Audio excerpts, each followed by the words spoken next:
Donc nous sommes les deux femmes de Marc Ribou et de Bruno Barbet.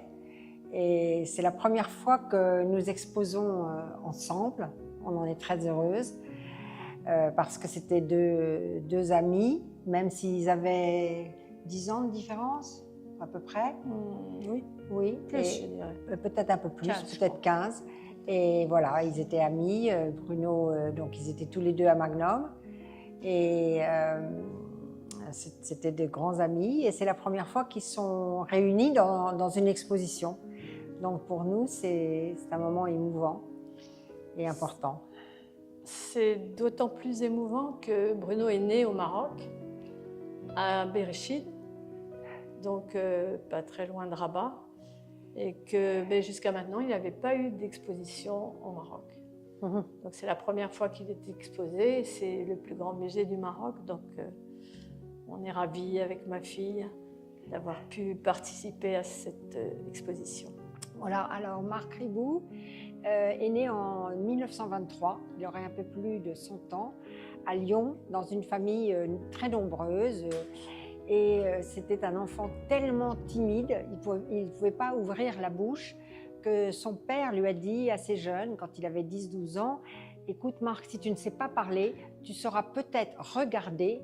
Et il lui a donné un vieil appareil de photo qui lui avait appartenu. Donc c'est quand même quelque chose un signe très précoce de son talent visuel. Ensuite, comme il était très doué pour la géométrie, pour les formes, on a cru qu'il serait un bon ingénieur et il a fait une école d'ingénieur à Lyon dont il n'est pas sorti diplômé d'ailleurs parce qu'il aimait les formes mais pas l'arithmétique.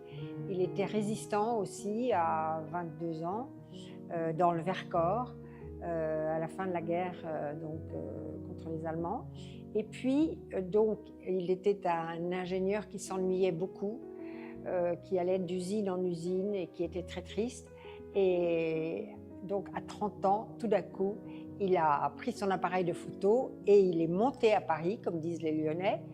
Et là, il a eu la chance, donc il s'est promené à Paris. Voilà ses premières photos en 55-56. Et vraiment, donc il se promenait comme un touriste. Et il a eu la grande chance que c'était le moment où on repeignait la Tour Eiffel. Et donc, il a grimpé dans les escaliers et il a pris cette photo qui est évidemment une merveille de composition. Et alors, il a montré ensuite, il est allé montrer cette photo aux gens de l'agence Magnum, qui était à cette époque la grande agence, enfin la plus prestigieuse en France.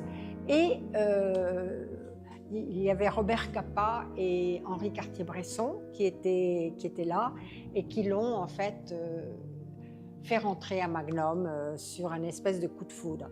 Et là, nous avons voulu, avec Lorraine Duret, mettre la planche de contact, parce que bien sûr, ça n'existe plus aujourd'hui, les planches de contact, mais c'est très intéressant pour suivre le regard du photographe. Et Marc, on peut observer que Marc prenait pas beaucoup de photos, il prenait assez vite la bonne au point de vue de la composition.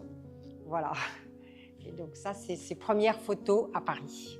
Dès son entrée à l'agence Magnum, Marc Ribou a tout de suite l'envie de partir et de voyager, de partir loin. Il se rend au Liban où il rachète une vieille Land Rover qui appartenait à un autre de ses aînés à l'agence Magnum, le photographe anglais George Roger.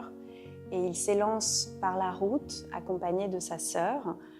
Il remonte la côte jusqu'à la Turquie, reste pendant plusieurs mois à Istanbul, puis traverse toute la Turquie vers l'est, puis traverse l'Iran, l'Afghanistan, le Pakistan jusqu'en Inde et enfin jusqu'en Chine. C'est toute la seconde partie de cette exposition qui montre ce grand voyage de jeunesse qui est un voyage initiatique à l'époque où d'autres écrivains prenaient cette route et traverser des pays qu'aujourd'hui, malheureusement, on ne peut plus traverser. Donc, ces images sont d'autant plus précieuses quand on les regarde aujourd'hui. Et on voit aussi la construction de son regard de photographe où il essaye, il recherche des motifs.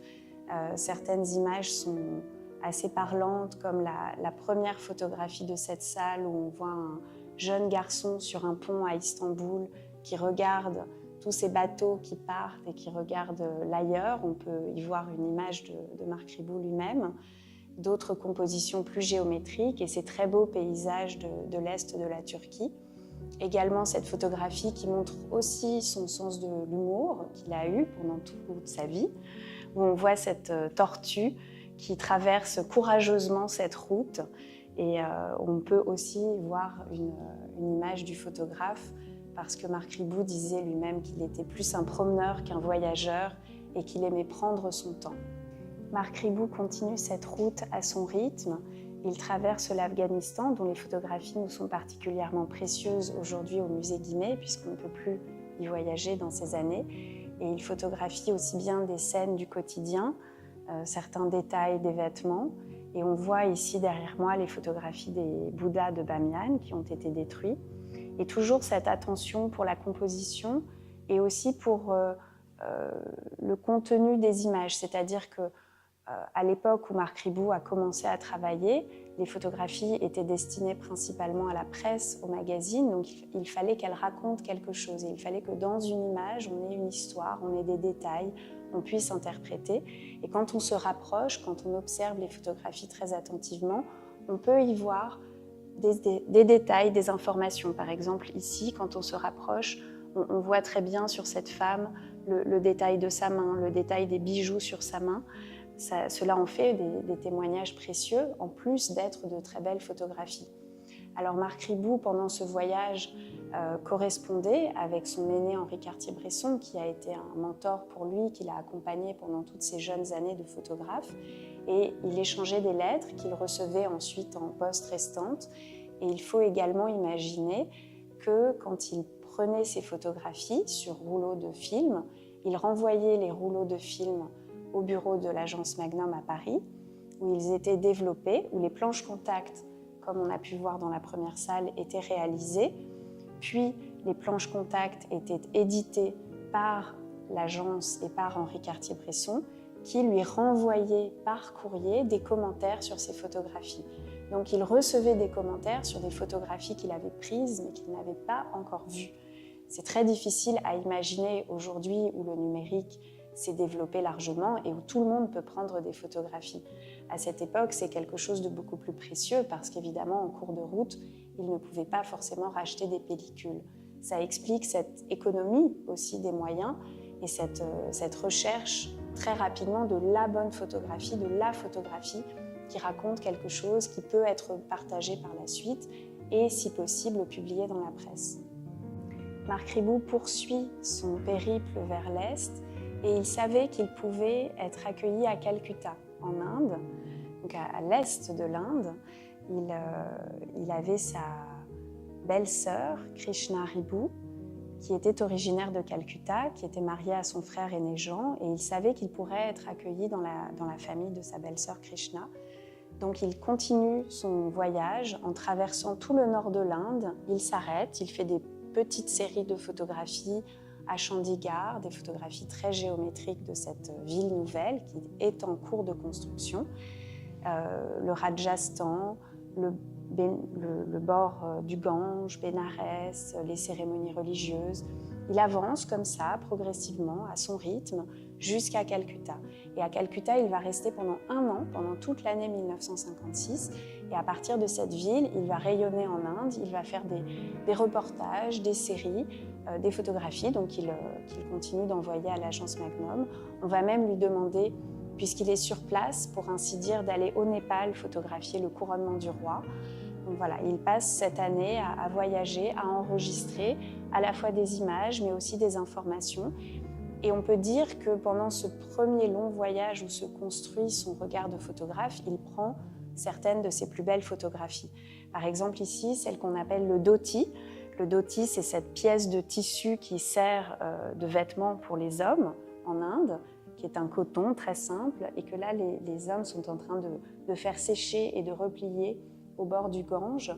On retrouve encore son sens de la composition, son sens de la géométrie, son utilisation de la lumière avec toujours des noirs qui sont assez profonds, mais qui ne sont pas dramatiques, et les gris, toute la gamme de gris qu'on peut retrouver, et des images, des zones claires aussi. Il aimait, même si lui n'a jamais tiré ses photographies, ce n'était pas un très bon tireur, et il s'est tout de suite appuyé sur les laboratoires avec lesquels il travaillait. Il avait à cœur que ces photographies, ces tirages, et c'est ce qu'on voit dans l'exposition, montrent toute cette variété des gris et comportent une certaine douceur, une certaine tendresse visuelle que l'on peut retrouver dans ces tirages également. Pendant ce long séjour en Inde, Marc Ribot voyage aussi dans les montagnes, dans les contreforts de l'Himalaya. Et ici à Darjeeling, c'est une des photographies qu'il aimait beaucoup, où il a apprécié cette brume qui efface les détails, mais qui fait ressortir des silhouettes. Il aimait l'étrange, le mystérieux, le poétique. C'est une photographie qui annonce la suite de son travail plus tardif, qu'il aura en Chine et en particulier dans les montagnes chinoises qui ont été les lieux d'inspiration des peintres chinois. Dans cette salle, nous avons voulu montrer le travail de Marc Ribot en Chine. C'est un aspect de son travail qui est très connu aujourd'hui et un pays où il a été un des rares photographes autorisés à entrer dès 1957. Donc quand il est en Inde, en 1956, il fait les démarches pour obtenir son visa et il entre en Chine le 1er janvier 1957. Ses premières photographies sont prises dans un train entre Hong Kong et Canton et il va rester pour un premier long séjour de plus de 3 mois. Il aura ensuite l'autorisation de retourner dans le pays en 1965, à nouveau pour un long séjour, à la veille de la révolution culturelle, qu'on voit déjà se dessiner dans ses photographies. Puis il y retournera en 1971 et ensuite, à partir de l'ouverture de la Chine à la fin des années 70, il y retourne quasiment tous les ans, jusqu'aux années 2000, où il va faire un long reportage sur la ville de Shanghai qui s'est profondément métamorphosée, où les quartiers anciens ont été détruits et des nouveaux quartiers et des gratte-ciels en particulier apparaissent. Marc Ribot est très connu aujourd'hui en Chine et ailleurs par ce travail au long cours qui est assez exceptionnel, assez rare et où il a pu se fier à son sens de l'observation pour nous montrer quelles sont les transformations mais aussi les enjeux politiques, sociaux auxquels la Chine a été confrontée. C'est particulièrement intéressant évidemment quand on voit aujourd'hui ce qu'est devenu la Chine. Nous sommes devant une de ses photographies les plus emblématiques qui a été prise en 1965, qu'il a appelée les fenêtres d'antiquaire, qui montre encore une fois son sens de la composition avec ces fenêtres qui découpent autant de scènes, toutes ces petites scènes. Et quand on lit la légende, on apprend qu'il s'agissait de ces magasins d'antiquités où les gens étaient forcés de venir vendre leurs biens de famille, des biens qui seraient réquisitionnés par la suite. Cette salle montre donc un extrait de ces différents voyages et sur un grand mur rouge, certaines de ces photographies de ce qu'il appelait lui-même la Chine moderne. On voit évidemment un contraste très fort entre la Chine des années 50 qui est encore très rurale, avec un habitat traditionnel, avec des moyens très modestes, et la Chine des années 90-2000 qui se développe à toute allure et qui laisse même le photographe connaisseur dans un état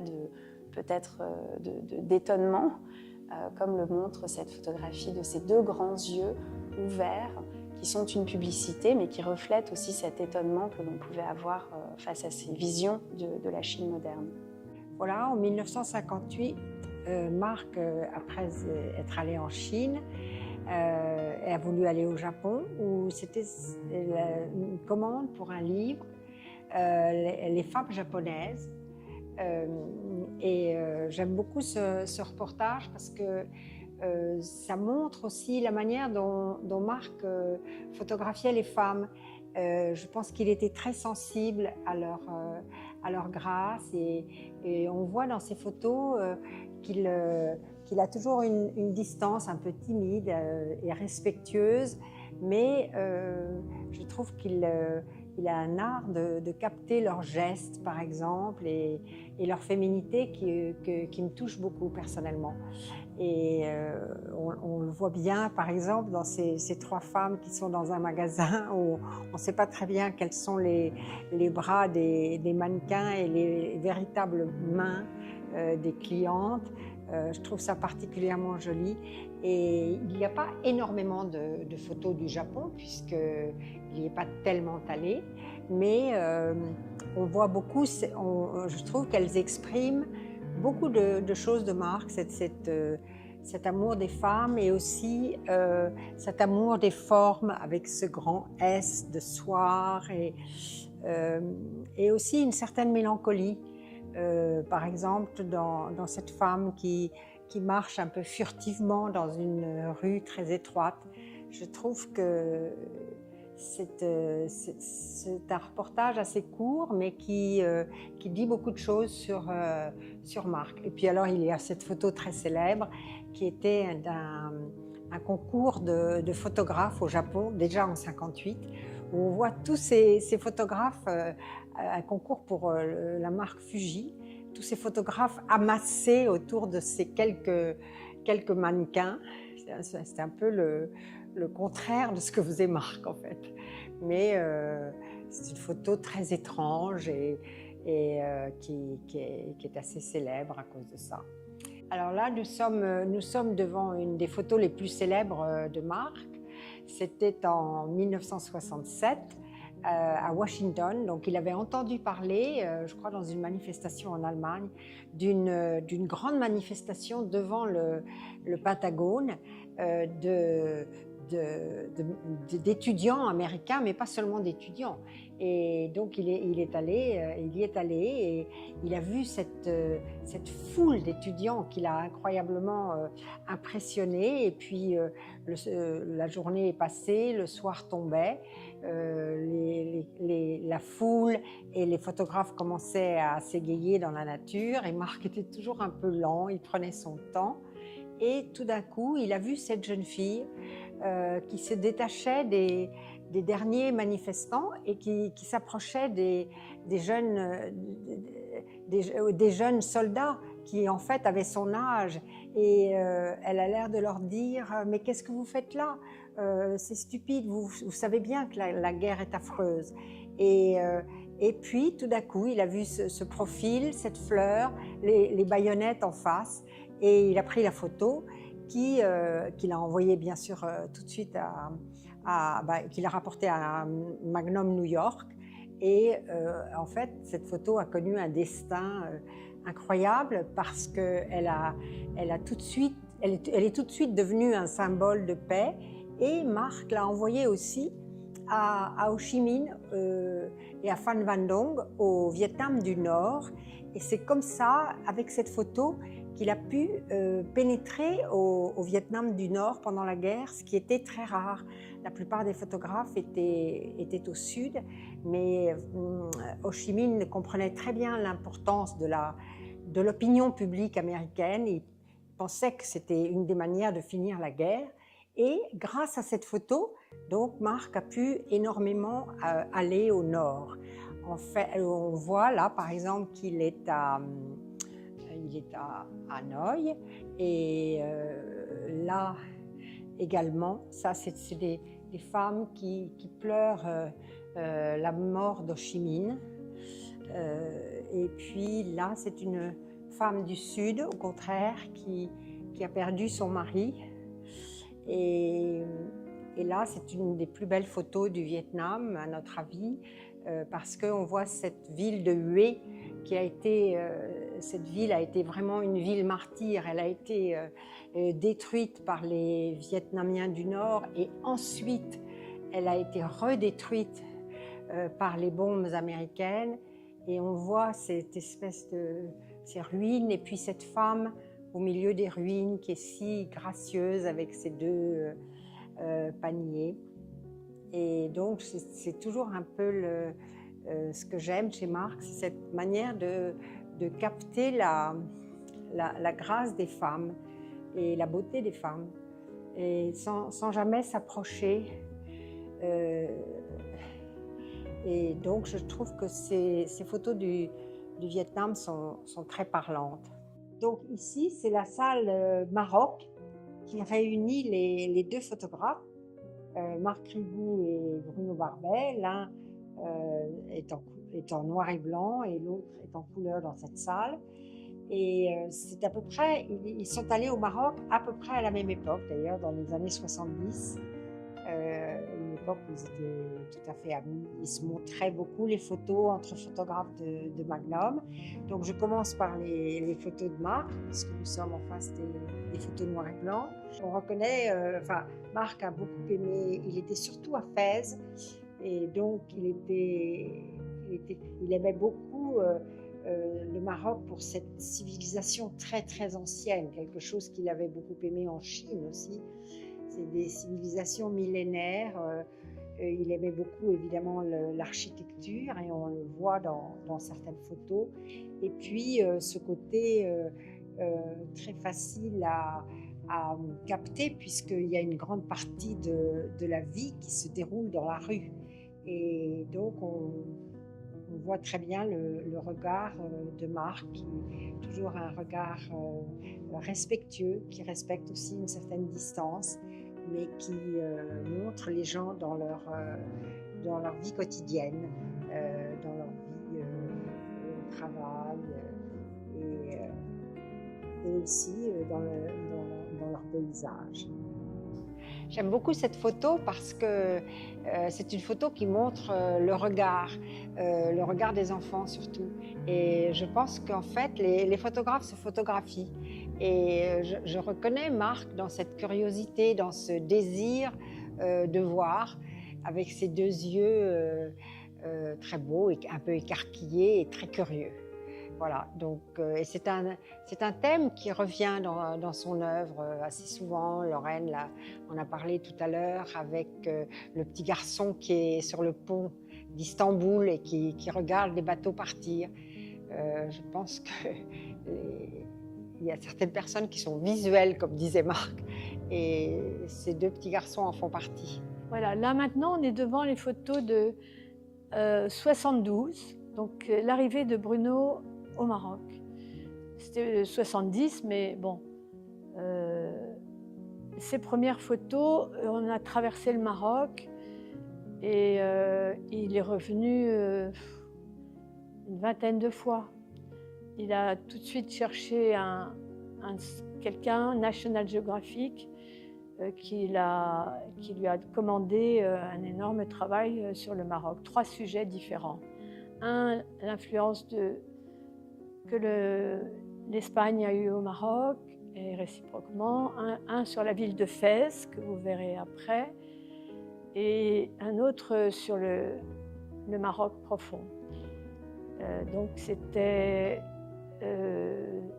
vraiment le sujet de sa vie, de retourner à 12 ans, parce qu'il avait quitté le Maroc à 12 ans, et il y est retourné, quand je l'ai connu, ça veut dire quand même à 28 ans. Très tardivement.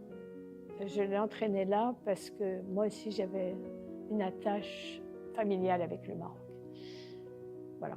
Oui. Dans les nombreux voyages qu'a pu faire Bruno Barbet au Maroc, il y a eu un voyage assez passionnant à propos du Sahara.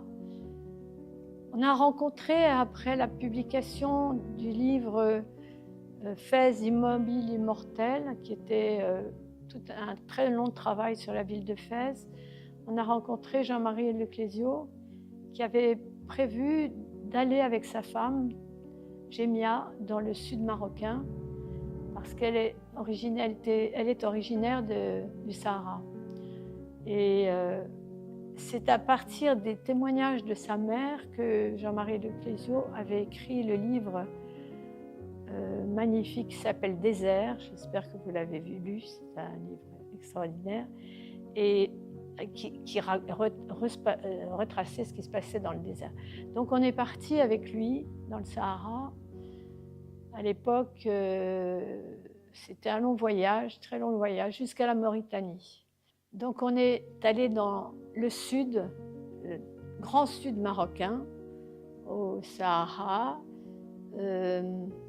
là où Bruno d'ailleurs est allé faire la marche verte. À l'époque de la marche verte, il est allé faire 15 jours la marche verte avec tous les Marocains. Et là, c'était donc une commande de Gemia et Leclésio, Jean-Marie Leclésio, pour un livre qui s'appelle Jean des nuages. Voilà. Au Maroc, Bruno recherchait beaucoup de photos en pensant à la peinture. Il était content de retrouver son pays natal, évidemment, mais il s'inspirait, il pensait aussi beaucoup aux peintres qui étaient venus spécialement au Maroc pour trouver ces couleurs extraordinaires, ces mises en scène formidables. Et bon, quand il a découvert la mosquée Moulay Ismaël à Meknès, il a longtemps travaillé pour obtenir cette photo, qui est une photo emblématique qu'on retrouve d'ailleurs sur l'affiche et que tout le monde aime beaucoup. Donc, Bruno aimait beaucoup rencontrer des gens qui représentent le Maroc, important dans la vie quotidienne des Marocains. Et le Raïs, là, qui est là, on l'a rencontré très souvent pendant toutes les fêtes qu'on a pu voir là. En particulier, c'était le mariage d'une des filles du roi. Et il y avait voilà, ces scènes marocaines tout à fait typiques, traditionnelles, magnifiques. Ça lui faisait énormément plaisir de faire ce genre de photos. Et sinon, après, il a une énorme commande sur la ville de Fès. Et là, on a dû revenir une dizaine de fois. Parce qu'il fallait rentrer dans la mosquée, Moulay Idriss. Là, c'est une prise de vue aérienne. En fait, il est en haut du minaret. Il y a quelqu'un qui l'aide à prendre la photo le plus... Parce que le minaret n'est pas vraiment au milieu comme ça. Il était presque dans la fontaine. Et c'est une photo extraordinaire au niveau de... C'est comme une peinture. On pourrait croire qu'elle est mise en scène artificiellement, mais c'est vraiment la fontaine de Moulay Idriss vue du dessus. Et il y a aussi à l'intérieur, évidemment, le mausolée. Tout ça, ça a été beaucoup de travail. C'était toujours difficile de rentrer. On était... Moulay Ahmed Alaoui, le conseiller du roi de l'époque, avait donné des permissions spéciales pour pouvoir rentrer dans les mosquées parce que c'était interdit. Ça avait été interdit par Lyoté à l'époque pour éviter les problèmes. Mais c'était dommage de ne pas pouvoir voir ces lieux magnifiques, avec les éliges, tous les travaux des artisans.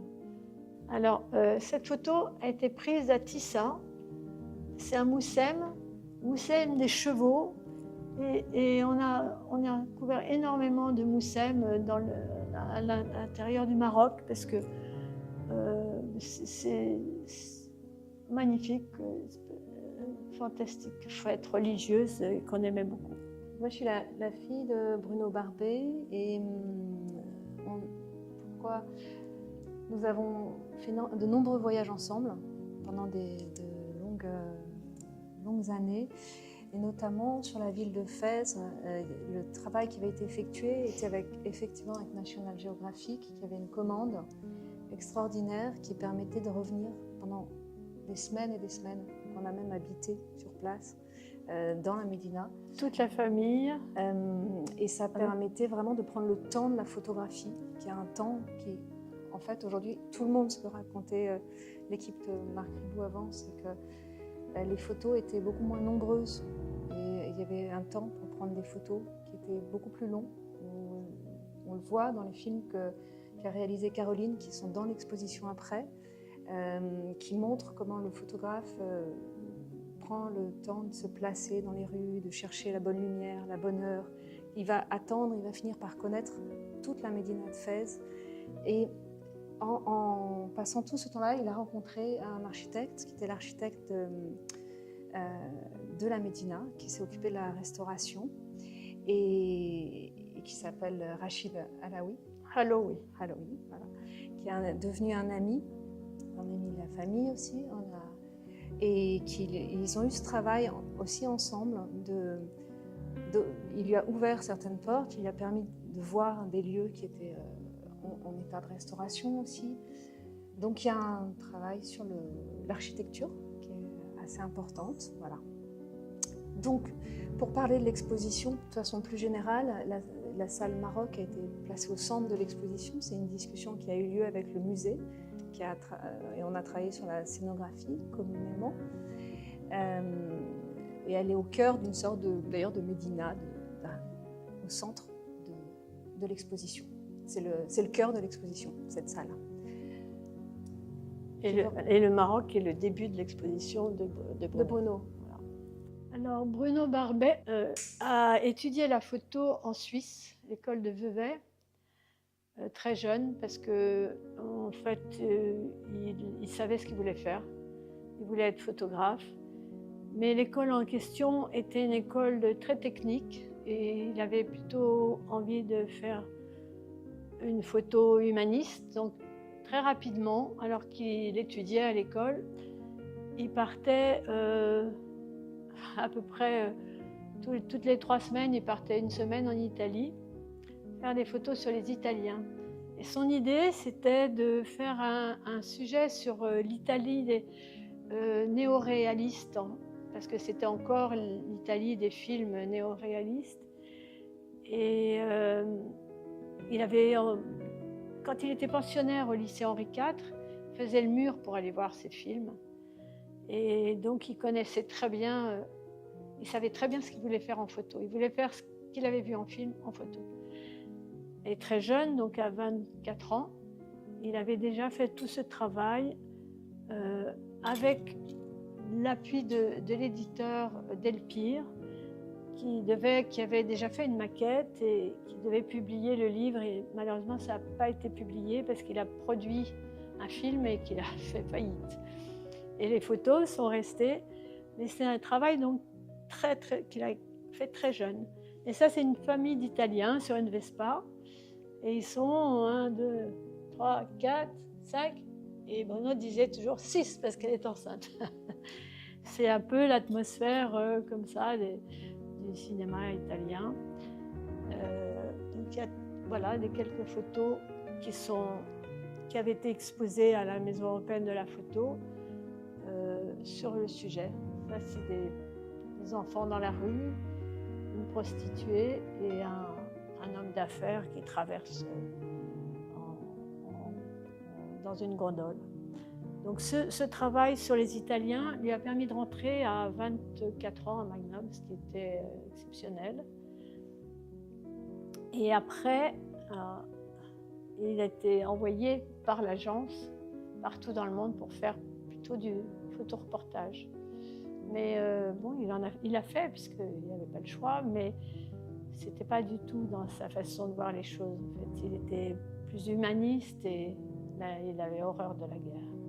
Après son travail sur les Italiens, une fois rentré à Magnum Photo, il a décidé d'aller voir ce qui se passait en Palestine.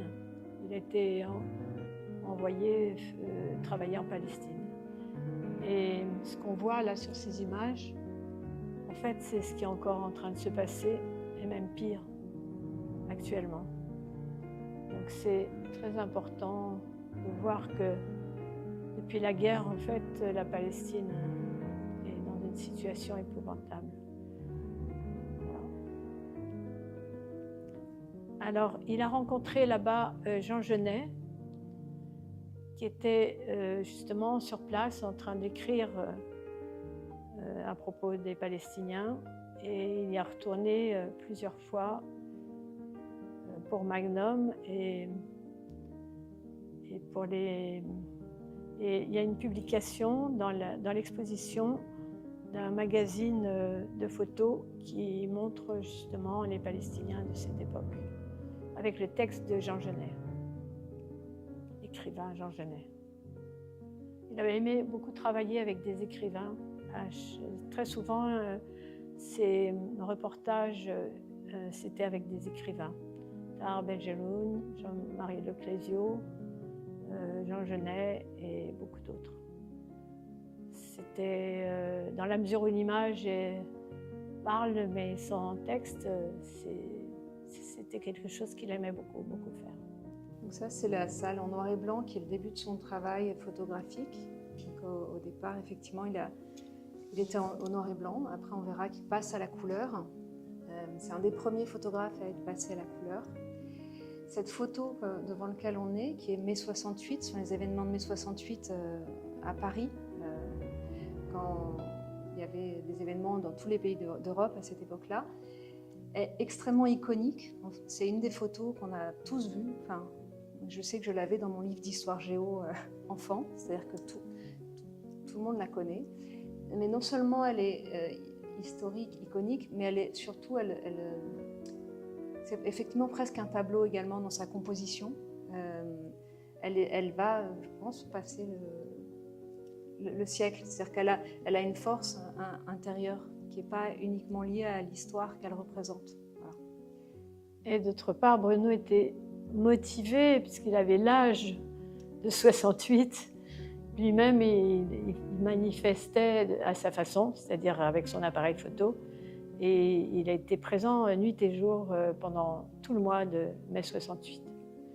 Et ces photos, tous les 10 ans, réapparaissent. Parce qu'en France, tous les 10 ans, on reparle de mai 68. Là, des tirages, j'en ai beaucoup, beaucoup.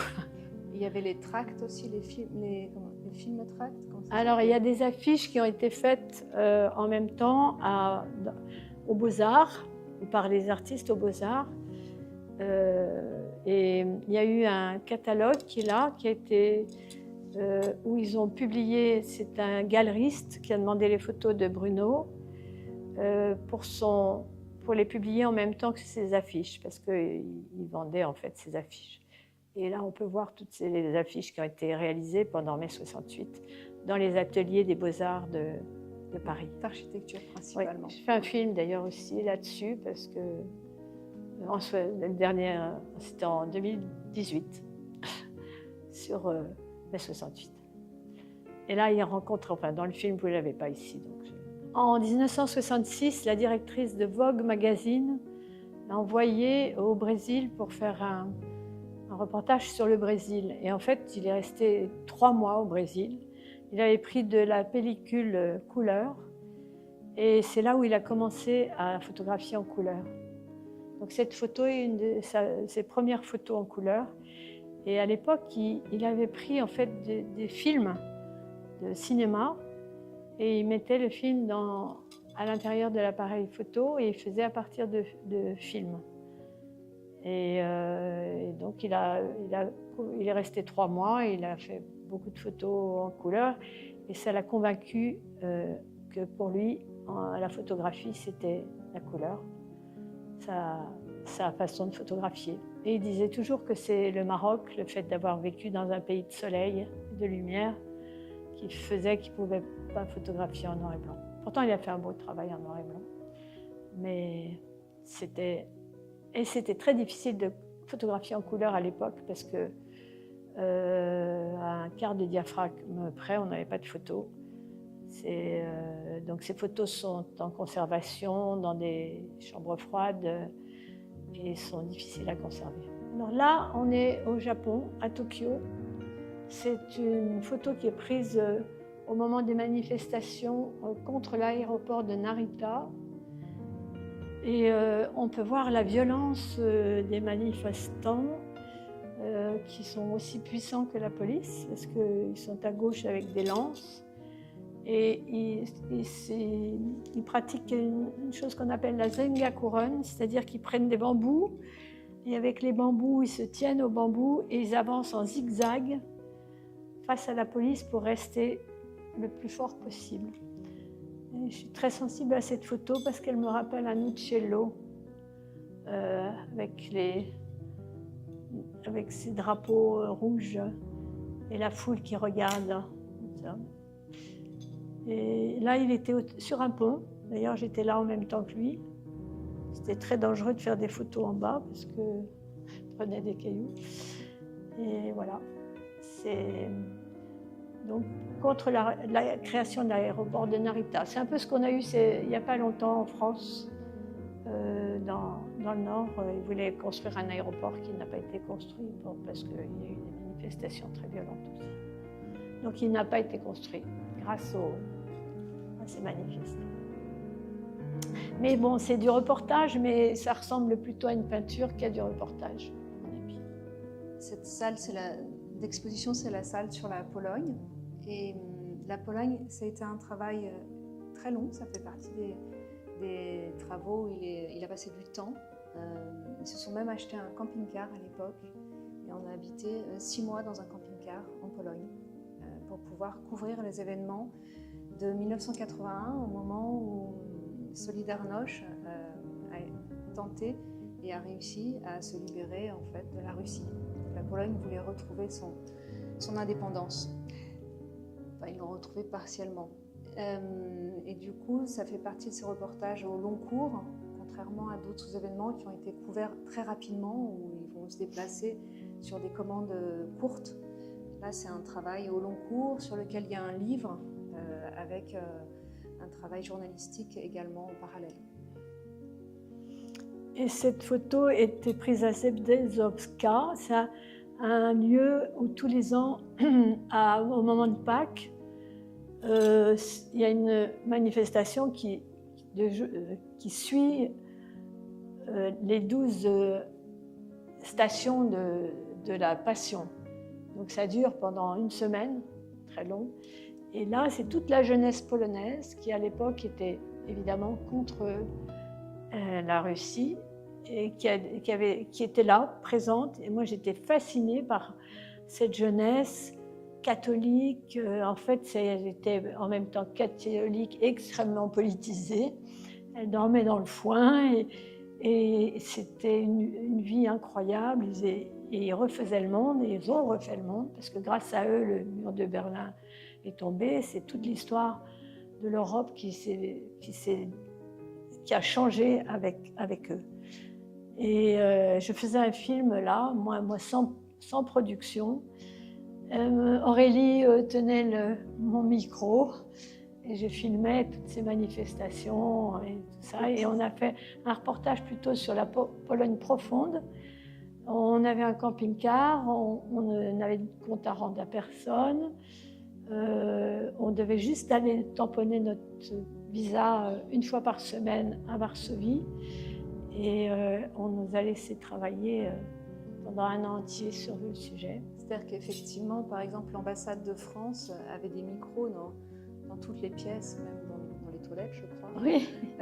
Parce qu'il y avait une grosse surveillance, et ils étaient sous écoute en permanence. Et le fait d'habiter dans un camping-car permettait finalement d'être complètement autonome. Et même, je me souviens qu'il y avait des courses, on avait un stock de nourriture, parce qu'il était difficile de s'approvisionner. Les supermarchés à l'époque étaient très peu remplis. C'était toujours le communisme, c'était toujours le même produit qu'on trouvait. Mais les gens étaient très solidaires, on s'est fait des amis. Il y a eu une très grande exposition l'an passé à Varsovie. Oui, voilà. En fait, toutes ces photos ont été exposées à Varsovie l'année dernière dans le musée national, en même temps que Picasso. Il y avait Bruno Barbet et Picasso. J'étais très contente. Et ce qu'on peut dire sur le pouvoir et la croix, qui était le titre de ton film, c'est qu'en fait, la religion n'était pas... C'était une religion assez ouverte. C'était des gens qui étaient plutôt... oui, depuis, ça a changé énormément. Oui, c'était pas du tout refermé, c'était plutôt l'ouverture.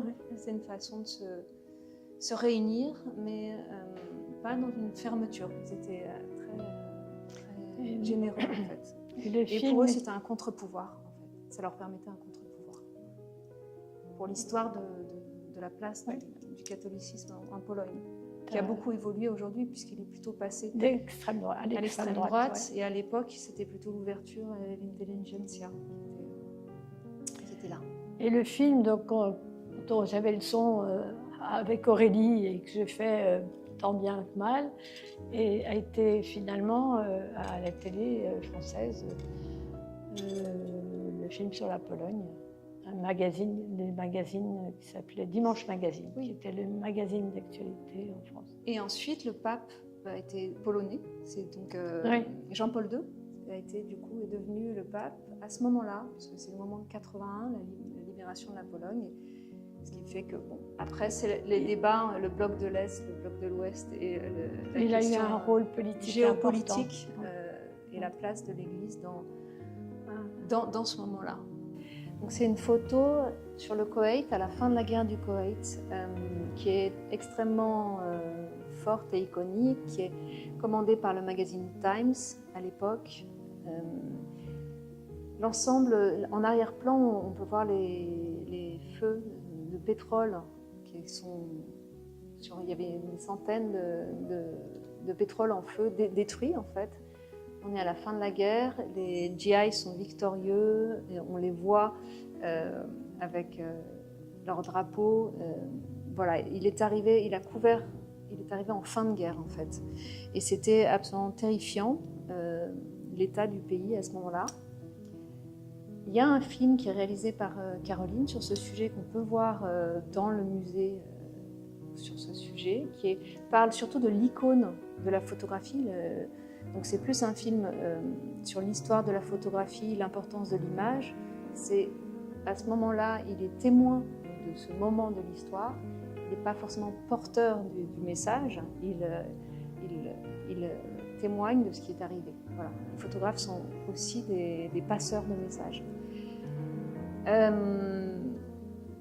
Les femmes de ces GI ont reconnu leur mari et l'ont appelé et il a transmis des photos à l'époque. Je crois qu'ils les ont rencontrés ensuite. Ils devaient se rencontrer.